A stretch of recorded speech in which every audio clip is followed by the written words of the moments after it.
So today, I would like to continue my reflections on the sacrament of confession, sacrament of penance, by talking more about the nuts and bolts of how to do it and really how to get the most out of doing it.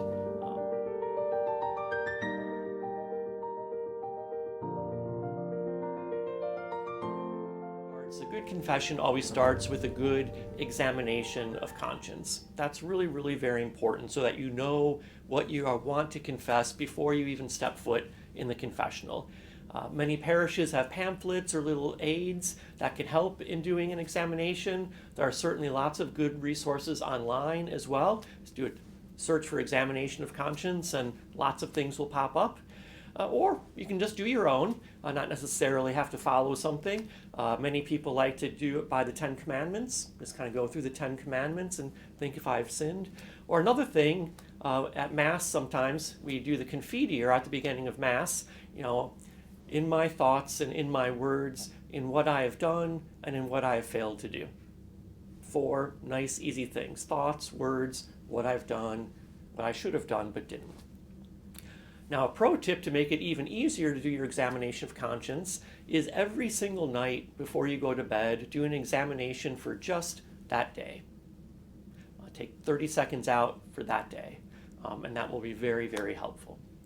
Secondly, when you go in, remember you're really speaking to God. The priest is just the instrument in God's hands. The analogy I think of is like an artist is painting something. Well, God is the artist, and the paintbrush is the priest. So he's the vehicle by which God does the real work.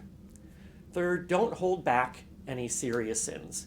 You're bound to confess all of your serious sins, all of your mortal sins, in kind, that is what the sin was, and in number, how many times. Doesn't have to be an exact count. It's something that just, did it happen once? Did it happen a few times? Is it something I do multiple times every single day? Just give some approximate sense of that. You can also confess your less serious sins, venial sins. It's not necessary to confess all of them. Usually it's good to focus on the ones that you see as most kind of problematic in your life, maybe the most habitual, the ones you really want to work on. Another pro tip, confess the biggest sins first. Get them out of the way and off your chest. It'll help you relax through the rest of your confession. If you're holding them back towards the end, you're just going to get more and more nervous, and it'll make the whole thing a less pleasant experience. Another pro tip, avoid what I call the sin sandwich.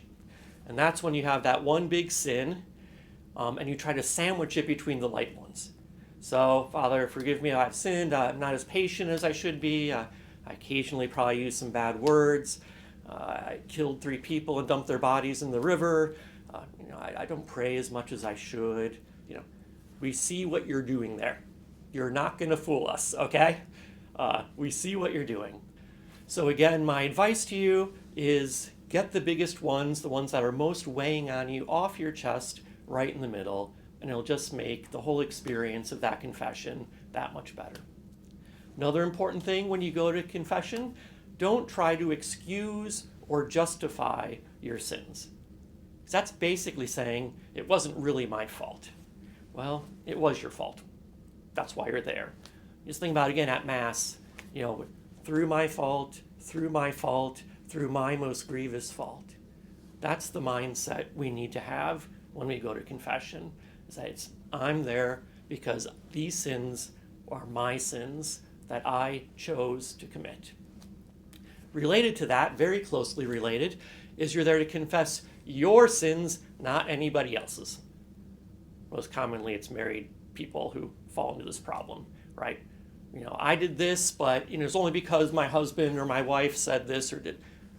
I'm not there to listen to what your husband and your wife did. You're the one who's sitting right in front of me or kneeling right in front of me. Your sins are the only ones that matter in this moment.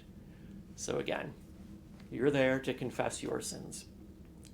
Now there's kind of 2 extremes that I would ask you, and most priests would ask you to avoid at either end of the spectrum.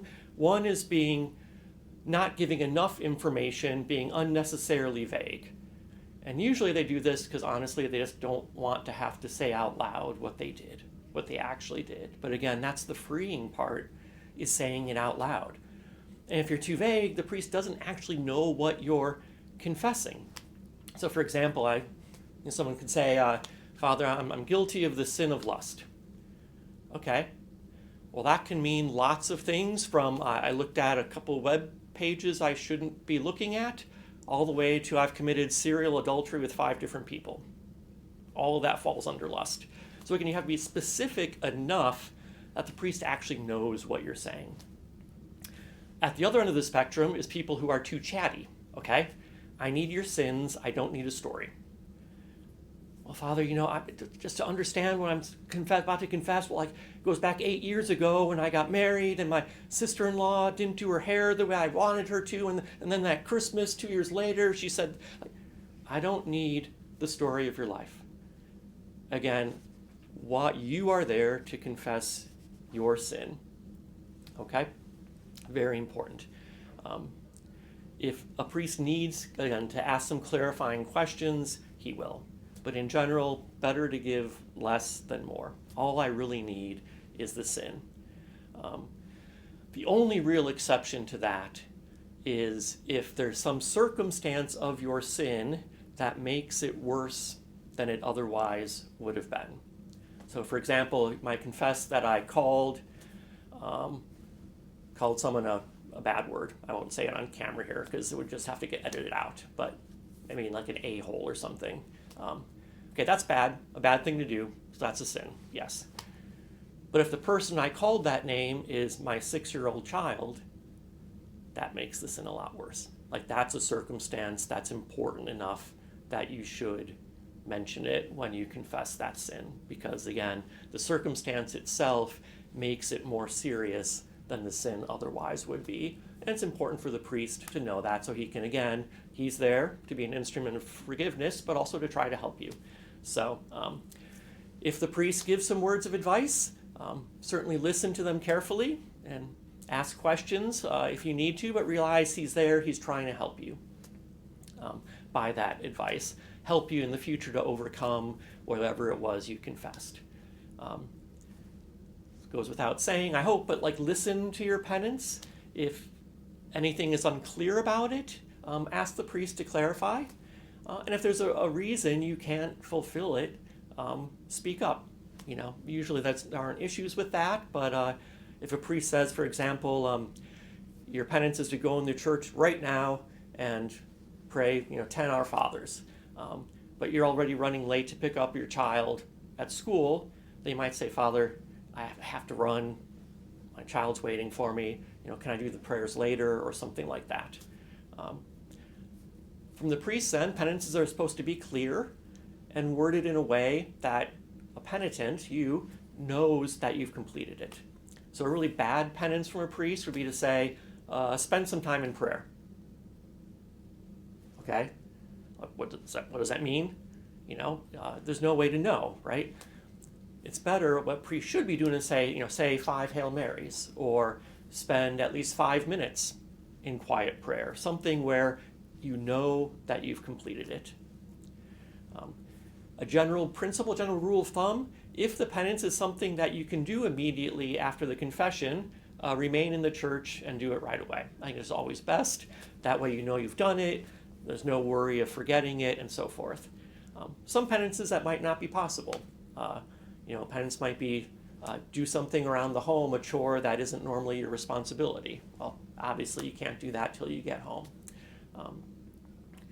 And in that case, again, do your penances as soon as you reasonably can, just again so you know that you've done it and you've completed the whole process of going to confession, and there's not less danger of you forgetting it. And when you do the penance, whatever it is, try to keep in mind, again, that you're making satisfaction for your sins. Talked about that in the last video, that this is kind of part of the process of healing your soul. Don't see it merely as a burden to get out of the way or something to check off a list, but as you're doing it, really ask God to use this experience of this penance to bring you healing and wholeness and strengthen you spiritually. And then at the very end, right before you leave, the confessional, while it's certainly not necessary, it's usually nice just to thank the priest for being there and being present to you that day, and to be an instrument of God's love as he did. So again, that's my tips on how to get the most out of going to confession. I hope you have some wonderful confessions this Lenten season and beyond. Vivat Jesus.